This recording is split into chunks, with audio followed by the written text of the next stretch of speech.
Nous voici donc dans un des jardins les plus méconnus de Paris et des Parisiens, puisqu'il se trouve au milieu d'un ensemble architectural qui s'appelle les Échelles du Baroque, qui a été créé dans les années 80 par l'architecte espagnol Ricardo Bofill.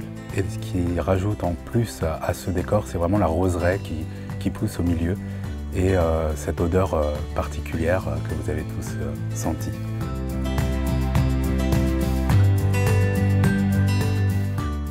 Nous voici donc arrivés devant l'église Notre-Dame du Travail, dont la façade ne laisse pas présager ce qu'on va trouver à l'intérieur, puisque quand on rentre, on est tout de suite surpris par l'armature métallique qui a été utilisée, ce qui fait de cette église une des plus originales de Paris.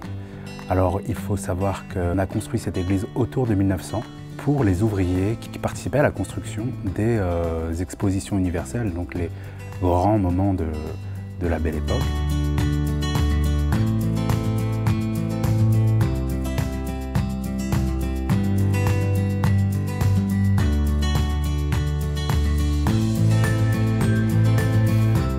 Nous voici devant une ancienne gare de la Petite Ceinture, une voie de chemin de fer qui n'est plus utilisée, qui fait le tour de Paris intramuros.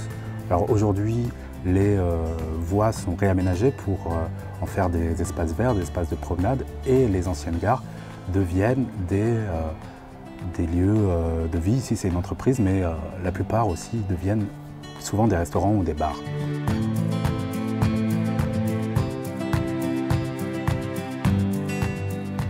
Alors le chemin qu'on est en train de suivre s'appelle la promenade départementale des Vallons de la Bièvre. On la nomme aussi la coulée verte du sud parisien. Et à la base, c'était destiné à être un chemin pour une voie ferrée, une ligne de chemin de fer qui devait relier Chartres à Paris. Mais on a la malheureuse idée de débuter les travaux en 1913 et donc la guerre arrête les travaux, et même si on va reprendre les travaux après la guerre, on va finalement abandonner le projet qui s'avère être d'un coup faramineux. Et les riverains vont s'accaparer cette petite promenade, ce bout de verdure, et au fil des années vont même la protéger des différents projets d'autoroutes ou de voies de chemin de fer, ce qui fait qu'aujourd'hui on peut la parcourir à vélo.